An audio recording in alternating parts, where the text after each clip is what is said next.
Hello students, in our previous lecture we talked about our seventh poem, A Prayer for My Daughter.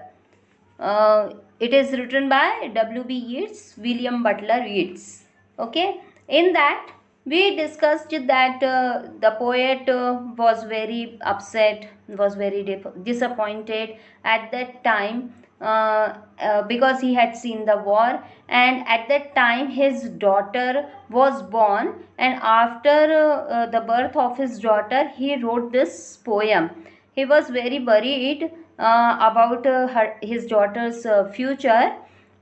So he was talking about her future, and he talked about what qualities to be there in her, what qualities he wants in her.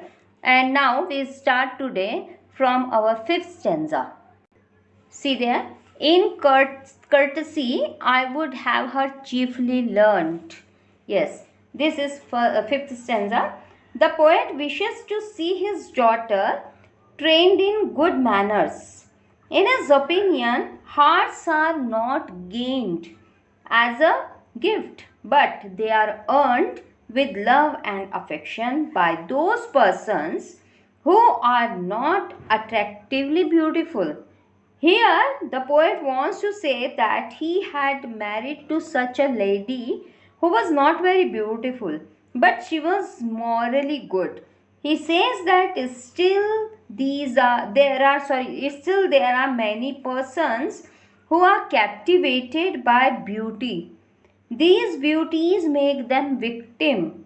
Here, beauties are referred to Helen, Venus, and his own beloved Maud Gonne, who all lost their happiness for not being courteous because they cared for their beauty only, not for virtues. And many poor men that has roved, means here they did not value true and sincere love of those person.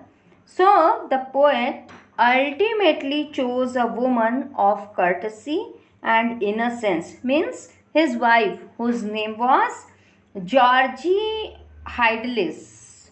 Georgie Hydelis. Yes, explanation in Hindi. बेटा यहाँ poet अपनी daughter में कुछ अच्छी बातें, good manners चाहते हैं।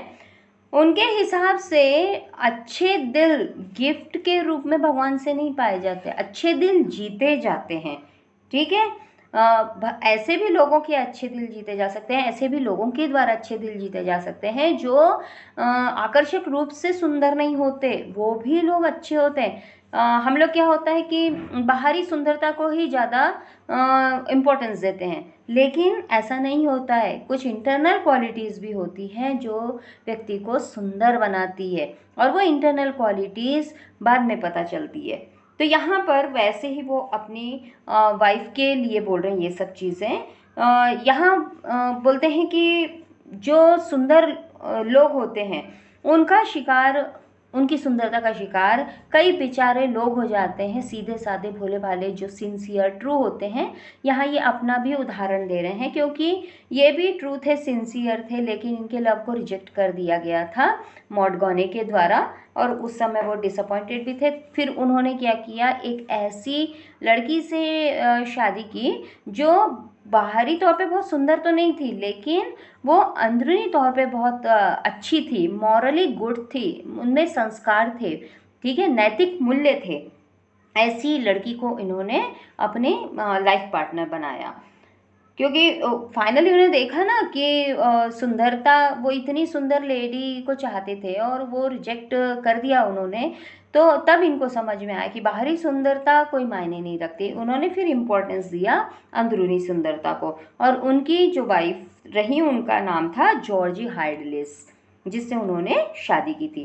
तो यहाँ पर वो जो ब्यूटीज़ हैं जिनके लोग शिकार हो जाते हैं, उन ब्यूटीज़ के लिए यहाँ पर उन्होंने उदाहरण दिया है हेलेन का, जो हम पहले पढ़ चुके हैं, वीनस का, और उनकी खुद की बिलव्ड मॉड गॉने का, जिन्होंने अपनी खुशी के लिए अपनी खुशी को गंवा दिया अपनी खुशी को गंवा दिया। किसके वजह से? अपनी सुंदरता के में होने वाले घमंड की वजह से। उन लोगों ने सिर्फ अपनी सुंदरता को महत्व दिया, बल्कि वर्चूज़ को, अपने गुणों को महत्व नहीं दिया, और इसकी वजह से वो लाइफ टाइम इन तीनों ने सफ़र किया, life time. Now next is stanza number 6. He wishes his daughter to become a flourishing hidden tree. See there, may she become a flourishing hidden tree. That explanation. To become a flourishing tree in a forest, and her thoughts should be like a linnet. Linnet, a type of a bird, whose song is joyous and spontaneous. These birds have not work except they don't have any work except spreading joy by their song. They spread generosity by delightful and sweet songs. So he wishes his daughter to be happy within as well as keep others happy too. Yes बेटा, यहाँ poet चाहते हैं कि उनकी जो बेटी है, जंगलों में जिस तरह से एक छुपा हुआ फलता फूलता वृक्ष होता है, उसकी तरह से वो बढ़ती रहे, और एक लिनेट पक्षी की तरह वो बहुत ही मधुर वाणी वाली हो, अच्छी बातचीत करने वाली हो। ऐसा पक्षी जिसके गीतों को सुनकर, जिसकी आवाज़ को सुनकर एक खुशी महसूस होती है, ठीक है। और ऐसे बर्ड्स जो होते हैं, उनका काम ही कुछ काम नहीं होता, सिर्फ यही काम होता है कि वो अपनी मधुर आवाज़ से पूरी दुनिया में खुशी फैलाएं, अपने स्वीट सॉन्ग से, अपने डिलाइटफुल सॉन्ग से सबको हैप्पीनेस प्रदान करें। ऐसा ही ये अपनी डॉटर के लिए चाहते हैं कि उनकी डॉटर अंदरूनी तौर पे भी हैप्पी हो और बाहरी तौर से भी हैप्पी हो, और सबको वो खुश रखने का प्रयत्न करे। Now stanza number 7. Oh, may she live like some green laurel up to from the leaf. In this, the poet says that she means his daughter, should live like a green laurel. Laurel means an evergreen tree which is rooted in one place only. Like this tree, his daughter should be firm in all circumstances. Then he talks about his own mind and heart.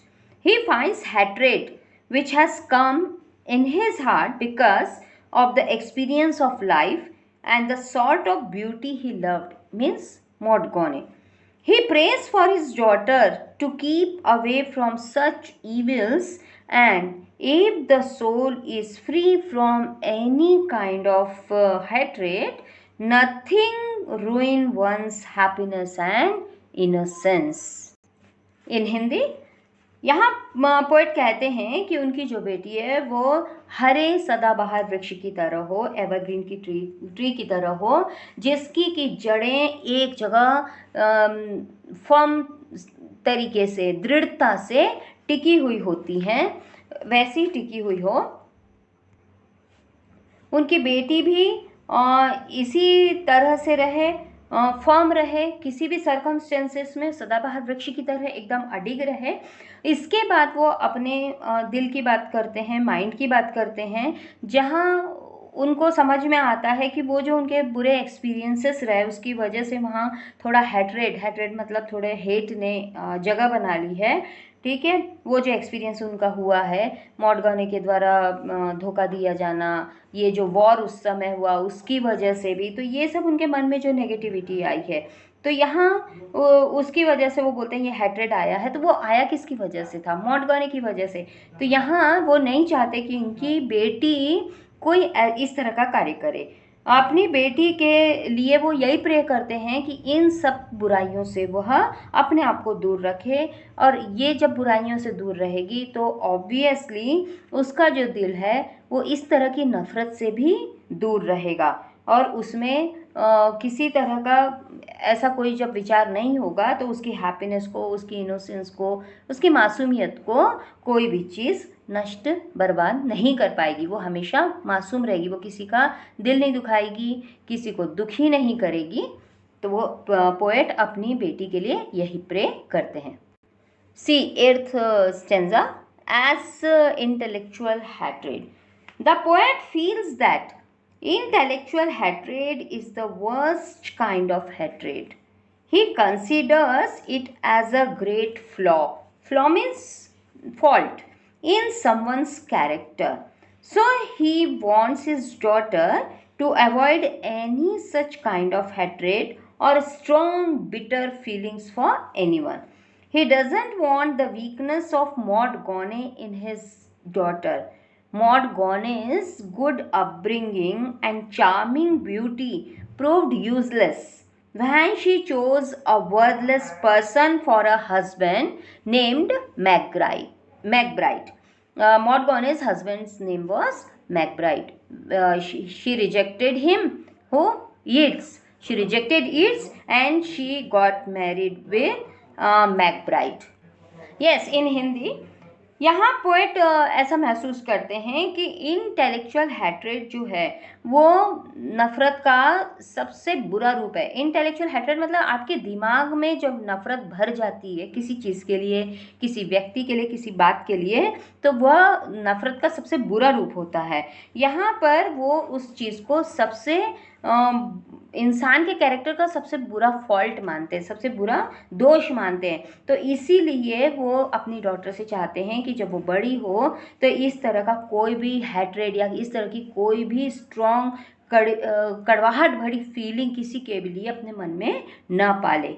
ये वो नहीं चाहते कि जो weakness mod गॉने में थी वो उनकी डॉटर में हो।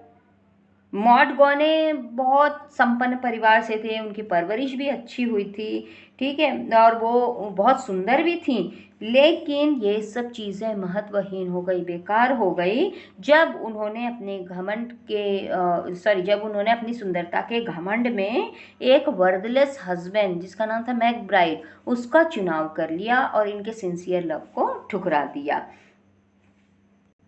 Yes, now 9th stanza. See there, considering that all hatred driven hence. The poet says that if all hatred means hate is removed from the heart, the soul will become a happy soul. His daughter having heart without hatred will be then self-delighting, self-satisfying, and will be able to ward off evils by herself. Her own sweet will be heaven's will means voice of conscience. She can be able to face every circumstance.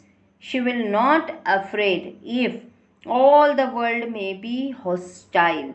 She will be able to keep herself and others happy even when she is going through hardships and misfortunes.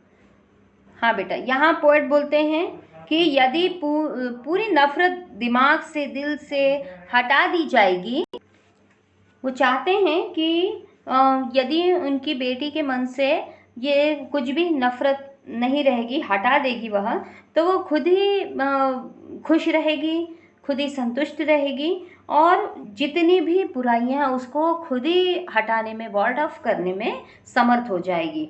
और यहाँ पर जो उसकी will होगी, जो इसकी इच्छा होगी, जो भी उसका कॉन्शियंस होगा, वो एक तरह से गॉड्स विल, हेवेंस विल हो जाएगा। वो किसी भी सर्कमस्टेंस को, किसी भी परिस्थिति का सामना करने में उस समय समर्थ हो जाएगी। वो दुनिया में कोई भी उसके खिलाफ हो जाए, कोई भी उससे नफ़रत करे, पर वो सब चीज़ से वो डरेगी नहीं। यहाँ पर उनको ऐसा लगता है कि वह ऐसी स्थिति में भी जब उस पर मिसफॉर्च्यून हो, जब उस पर कठिन समय आए, हार्डशिप्स हों, उस समय में भी वह हैप्पी रहेगी और दूसरों को भी खुश रखने की कोशिश कर पाएगी या खुश रख पाएगी।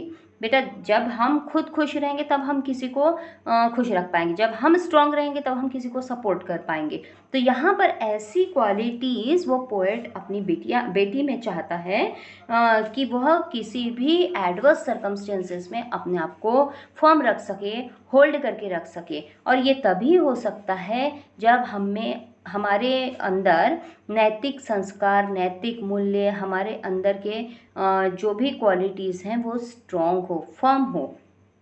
तो यहाँ पर ये पोएट, नाम ही है पोएम का a prayer for my daughter, तो ये प्रेयर कर रहे हैं अपनी डॉटर के लिए। Yes, now last para. In this last stanza, the poet prays that his daughter gets married in a good aristocratic and decent family. She may get a husband whose family may follow rites and rituals. Means the poet hopes that his daughter's husband comes from a background where traditional beliefs and ideas are very much a part of life, because the poet believes that without this background and culture, men are arrogant and have hatred. He asks us, is it possible to grow beauty and innocence without tradition and rituals? In the last two lines, the poet makes a simile. What is simile now? Simile is a figure of speech in which comparison of one thing is done with another thing of a different kind. For example, as brave as a lion. Okay, so this is simile. So the poet makes the simile to rich horn with ceremony. See last two lines. Rich horn with ceremony and laurel with custom, which can spread security to her lifelong. He says, in the atmosphere of custom and ceremony, real beauty and innocence can take place. Yes, in Hindi the poet कहते हैं आखिरी stanza में कि उनकी बेटी ऐसे घर में जाए, ऐसे परिवार में उसकी शादी हो जहाँ पर रीति रिवाज परंपराओं को माना जाता हो, उनका निर्वहन किया जाता हो। उनको ऐसा लगता है, वो ऐसी उम्मीद करते हैं कि उसकी बेटी का जो होने वाला पति है वो ऐसे बैकग्राउंड को बिलोंग करता हो जहाँ पर पारंपरिक आस्थाएं, पारंपरिक मूल्यों को बहुत इम्पोर्टेंस दी जाती हो, क्योंकि बिना ऐसे बैकग्राउंड के और बिना कल्चर के व्यक्ति क्या हो जाता है, घमंडी हो जाता है और उसमें नफरत होती है। आप लोग भी देखते होंगे जिनमें संस्कार नहीं होते हैं, जिनमें नैतिक मूल्य नहीं होते हैं, वो लोग किस तरीके से बदतमीज़ होते हैं। क्यों? क्योंकि उन लोगों ने कभी ऐसा सीखा ही नहीं या उन लोगों को ऐसा कुछ बताया ही नहीं गया है। वो जैसे भी रहे हैं उनको वही सही लगता है। तो जहाँ पर रिचुअल्स होते हैं, जहाँ पर रीति रिवाज होते हैं, वहाँ पर बच्चों में संस्कार होते हैं। तो ये भी वैसा ही कुछ बैकग्राउंड वाला परिवार अपनी बेटी के लिए चाहते हैं, ताकि उनकी बेटी ऐसे परिवार में सुरक्षित रहे, संस्कारित रहे, अच्छे संस्कार उसमें बने रहें, जो है वो वैसी ही वहाँ पर भी रहे। वो हमसे ये पूछते हैं यहाँ पर पोएट कि बिना ट्रेडिशन और रिचुअल्स के क्या सुंदरता और मासूमियत को पनपाया जा सकता है, पनप सकती है? बिल्कुल नहीं, हम तो यही कहेंगे कि नहीं पनप सकती। लास्ट की टू लाइन्स में पोएट ने यहाँ पर कंपेयर भी किया है किस चीज़ को, देखिए, रिच हॉर्न को सेरेमनी से, मतलब उनके हिसाब से जिस घर में समारोह होते हैं, रीति रिवाज होते हैं, ठीक है, उसको रिच हॉर्न बोला है, यानी समृद्धि का सूचक बताया है। और कस्टम्स को, जो परंपराएं होती है उसको लॉरेल मतलब एक एवरग्रीन ट्री बोला है, कि जहाँ पर कस्टम्स होते हैं मतलब वो सदाबहार वृक्ष की तरह होता है, जो कस्टम्स वाला घर होता है, जिससे घर में एक तरह की सिक्योरिटी होती है, एक सुरक्षा का कवच होता है, और ये फैक्ट है। तो ऐसे ही वो चाहते हैं, ऐसा ही घर हो जहाँ पर इस टाइप की सिक्योरिटी, इस टाइप की सुरक्षा उनकी बेटी को लाइफ टाइम मिलती रहे। वो ये भी मानते हैं कि जहाँ पर कस्टम्स और सेरेमनी होता है, ऐसे माहौल में, ऐसे एटमॉस्फेयर में ही वास्तविक सुंदरता और मासूमियत पनप सकती है। अदरवाइज ऐसी चीज़ें नहीं मिलेगी जहाँ पर संस्कार नहीं होते। बेटा अब एक ओवरऑल पूरी समरी, पूरी पोएम की बता देते हैं कि ये जो पोएम है prayer for my daughter, William Butler Yeats के द्वारा 1919 में लिखी गई थी और 1921 में प्रकाशित हुई थी। वो एक लेडी के द्वारा धोखा खाए हुए इंसान थे, जिन्होंने सुंदरता को महत्व दिया, जो खुद भी सुंदर थी और जिन्होंने सुंदरता को महत्व दिया और एक ऐसे व्यक्ति से शादी कर ली, इनको त्याग कर, इनके सिंसियर लव को ठुकरा कर, जो सुंदर रहा होगा लेकिन लाइफ में उन्होंने काफ़ी जिन्होंने इनको ठुकराया, मॉडगो ने, उन्होंने भी अपनी लाइफ में काफ़ी तकलीफ़ें सहन की। यहाँ उसके ठुकराए जाने के बाद इन्होंने एक ऐसी लेडी से शादी की, ऐसी लड़की से शादी की जो मॉरल वैल्यूज़ वाली थी, जो बहुत सुंदर नहीं थी लेकिन उनमें मॉरल वैल्यूज़ थी। और जब उस समय वॉर चल रहा था, एंग्लो आयरिश वॉर, उस समय इनकी बेटी का जन्म हुआ जिसका नाम एनी था। और वो वॉर के कुछ जो रक्तपात होता है, ब्लडशेड होता है, और जो उन्होंने ये सब वॉर के समय हम जैसा जानते हैं कि बहुत लूटपाट, बहुत रोना, यानी बहुत नेगेटिविटी वाली बात होती है, तो वो सब उनके मन पर छाया हुआ था। और दूसरे वो जो रिजेक्शन था वो भी छाया हुआ था, इसलिए वो बहुत ज़्यादा डरे हुए, चिंतित थे अपनी बेटी के फ्यूचर के लिए। अब बेटी पालने में सोई हुई है, बाहर तूफान आने वाला है, तूफान आने की पूरी संभावना है। जब जब तूफान आता है तो बहुत विनाश करके जाता है, ये सभी को पता है। उनके मन में भी वो वंडर उठ रहा है, अपनी बेटी को देखते हुए वो उसके लिए प्रे कर रहे हैं कि, और चिंतित भी हो रहे हैं कि उनकी बेटी अपने फ्यूचर में कैसे जी पाएगी, जबकि वो उन्होंने वॉर देखा है, जबकि उन्होंने रिजेक्शन देखा है, धोखा देखा है। ये सब चीज़ें उनके मन में गहरे असर कर गई हैं। तो वो अपनी बेटी में दिल से चाहते हैं कि कुछ इतनी अच्छी क्वालिटी हो कि जिस तरीके से उन्होंने धोखा खाया वो उनकी बेटी किसी को धोखा ना दे। सुंदर हो लेकिन इतनी सुंदर ना हो कि लोग कोई भी आता जाता व्यक्ति आकर्षित हो, और वो खुद भी आईने में देखे तो ज़बरदस्ती घमंड करे, इतराए। ऐसी सुंदरता उनको नहीं चाहिए, ठीक है, अपनी बेटी में। और काफ़ी सारी वो उनमें क्वालिटीज़ चाहते हैं। उन क्वालिटीज़ में एक है नेचुरल काइंडनेस और हार्ट रिवीलिंग इंटीमेसी। ये ऐसी क्वालिटीज़ हैं जो इंसान को अपनी लाइफ में सही लाइफ पार्टनर या सही चीज़ चुनने में मदद करती हैं। और ये तभी रह सकती हैं क्वालिटीज़ जब इंसान बहुत ज़्यादा सुंदर ना हो और बहुत ज़्यादा सुंदरता के घमंड में ना हो। जब वो सुंदरता बहुत होती है और वो उस घमंड में रहते हैं तो ये क्वालिटीज़ साइड में हट जाती हैं, दब जाती हैं, और वो काम की नहीं रह जाती है। यहाँ पर पोएट ने हेलन नाम की एक बहुत सुंदर स्त्री का भी वर्णन दिया है, जिनकी मैरिज हुई थी मेनलॉस से, जो किंग थे स्पार्टा के। लेकिन वो अपनी लाइफ से सेटिस्फाई नहीं थी, और इस वजह से वो ट्रॉय नेम ऑफ कंट्री, वहाँ के राजकुमार पेरिस के साथ भाग जाती है। और इसकी वजह से 10 साल का युद्ध चलता है, और उसमें ट्रॉय और ग्रीस दोनों ही बुरी तरह से बर्बाद हो जाते हैं। तो हम बोल सकते हैं कि यहाँ हेलन की सुंदरता की वजह से ही दो देश बर्बादी की कगार पे पहुंच गए, इसलिए उसको डिस्ट्रक्टिव ब्यूटी बोला भी जाता है, उसके सिंबल के रूप में जाना जाता है। यहाँ पर हेलन जो थी वो अपनी लाइफ से बोर हो गई थी मैरिज के बाद, और फिर उसके बाद उसने बहुत परेशानियां भी झेली जो उन्होंने काम किया। पेरिस को भी परेशानी हुई, उन दोनों की वजह से दोनों देश में युद्ध भी छिड़ गया, तो दोनों देश बर्बाद हो गए। एक और रानी का, क्वीन का इन्होंने रेफरेंस दिया है यहाँ, जिनका नाम वीनस था, जिसको कि रोमन गॉडेस बोला जाता है, और ऐसा माना जाता है कि वो समुद्र की झाग से उत्पन्न हुई थी। अब चूंकि वो फादरलेस थी तो पूरी मनमानी करने की आदी थी, और उनको भी, वो भी बहुत सुंदर थी, और उन्होंने भी अपने सुंदरता की इसमें, हालांकि उनकी शादी हो चुकी थी एक लंगड़े जो लोहार था गॉड्स का, उनसे शादी हो चुकी थी। लेकिन वो भी अपनी लाइफ से संतुष्ट नहीं होने की वजह से एरिस के प्यार में पड़ जाती हैं और अपने पति से छल करती हैं, और बाद में उनको भी बहुत शर्मिंदगी उठानी पड़ती है। यहाँ वो दोनों काफ़ी सुंदर थीं, प्रॉस्पर भी थीं, लेकिन अपब्रिंगिंग भी अच्छी थी, लेकिन यहाँ पर वो चीज़ इनके काम नहीं आई। सब एक साइड में रह गया। जो काम उन्होंने किया अपने सुंदरता के इसमें घमंड में, वो उससे उनको बदनामी ही मिली, और उनका लाइफ हेल बन गई एक तरह से। पोएट यहाँ पर अपनी बेटी में कुछ अच्छी मैनर्स की कामना करते हैं। उनको इस तरीके के ना मैनर्स चाहिए, ना क्वालिटीज़ चाहिए, ना ऐसी सुंदरता चाहिए अपनी बेटी में।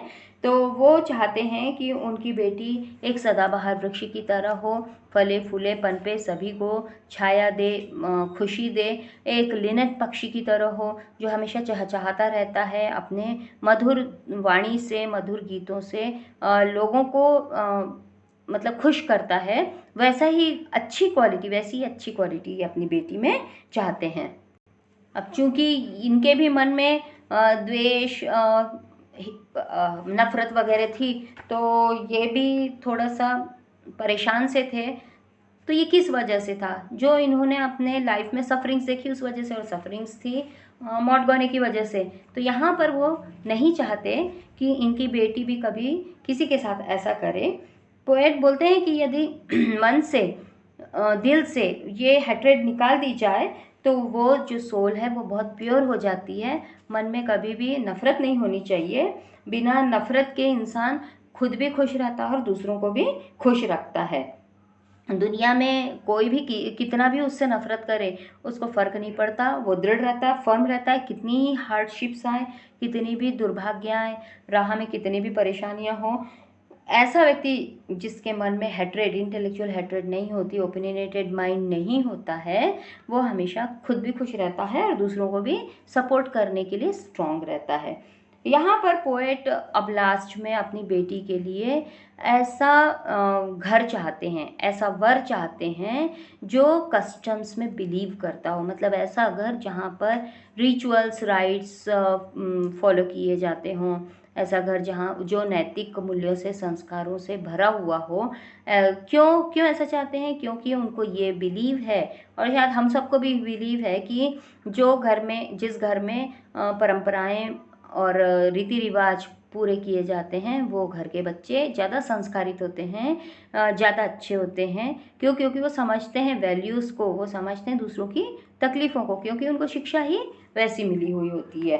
तो यहाँ ऐसी फैमिली की वो कामना करते हैं, ऐसे बैकग्राउंड का लड़का वो चाहते हैं अपनी बेटी के लिए, ताकि उनकी बेटी ऐसे घर में सुरक्षित रहे। क्यों? क्योंकि ऐसे घर के लोग घमंडी नहीं होते। क्यों? उन्होंने इतना देखा कि जितनी भी लेडीज सुंदर रहीं, वो अपने घमंड में उन्होंने दूसरों का भी नुकसान किया और खुद का भी नुकसान किया। तो यहाँ वो ऐसा अपनी बेटी के लिए कदापि नहीं चाहते। A prayer for my daughter. तो मुझे उम्मीद है कि यह पोएम आपको पूरी समझ में आ चुकी होगी। 10 स्टेंजास की है, ठीक है। तो ओके बेटा, अब नेक्स्ट लेक्चर में मिलते हैं हम नेक्स्ट टॉपिक के साथ। Thank you, bye.